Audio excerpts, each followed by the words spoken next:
Numito 14 February ni ai thamoi kai khibi wari se isai oina saklaga lirage perfume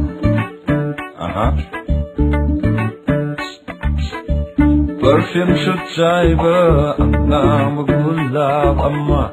udana chali aina magi nata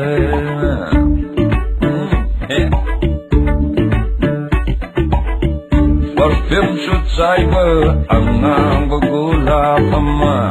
udana chali aina magi nata Fong puba shu ikai rubana lagi Long the put lon duna lon laga pui aina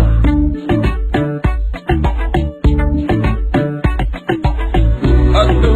magi manak yoraga Magi oi tamba tong sa Hadoi adai madi du kagalan nakre adai Lai bai dolong bai Wanda sema ngai ha lukam sine yei daga bai Lawai sisa ngai ha Wakal tarak pada Aibu yang laga no flami malang wana Aira I asuma Gap tau badi hai tanna nanna Gulab kalang ido Ikai daro mai thabo Gulab kalang libato Ikai daro mai thabo What is that?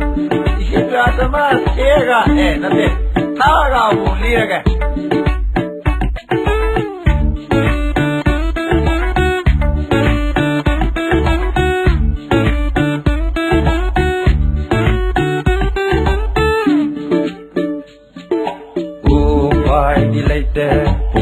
Lagala I aisu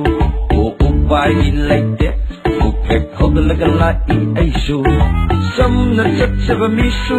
ai no the yen laga nobly buitaning mi itanta